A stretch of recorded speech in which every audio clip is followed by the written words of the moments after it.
আমার সত্যি জানতে ইচ্ছে করছে আজকে আপনি এই ঘটনার পরে কি বলবেন? কোন অধিকারে ভারত নিজের জমিতে সে কাঁটাতার দিচ্ছে, নাকি বেড়া দেবে, না পাঁচিল তুলবে, সে নিজের জমিতে দিচ্ছে, সেখানে বাংলাদেশের বর্ডার গার্ড তারা এসে বাধা দিতে এসেছিল কেন? মানে কিসের উস্কানি এটা? পায়ে পা দিয়ে ঝগড়া করার উস্কানি? একটা যুদ্ধ করানোর জন্য একটা সুরসুরি দেওয়া? ভারত তো যুদ্ধ করতে চাইছে না, কোনোভাবে কোনো পদক্ষেপ নিচ্ছে না। এটা কি ধরনের ব্যবহার হলো? এটা কি ধরনের পদক্ষেপ? কি বলবেন আপনি এটাকে?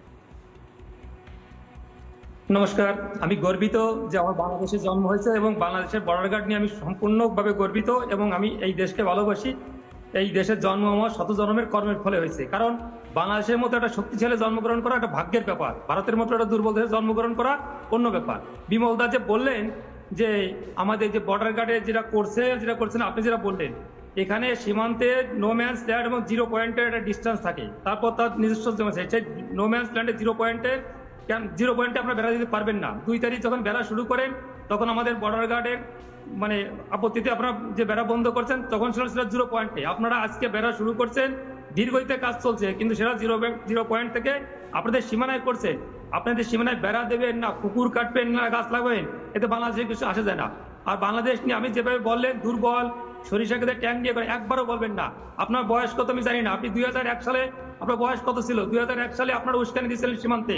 সেখানে পাদুয়ায় 16 থেকে 19 এপ্রিল এই 4 দিন যে গন্ডগোল করছিলেন, সেখানে আপনাদের 18 জন বিএসএফ মারা গেছে, আমাদের মারা গেছিল মাত্র 3 জন।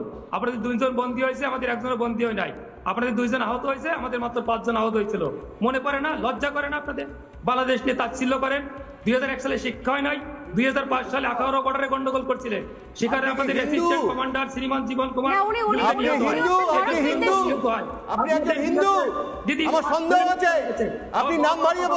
বাংলাদেশে কত বড় কি নাই? বিমল বাবু যে বললেন 2001 থেকে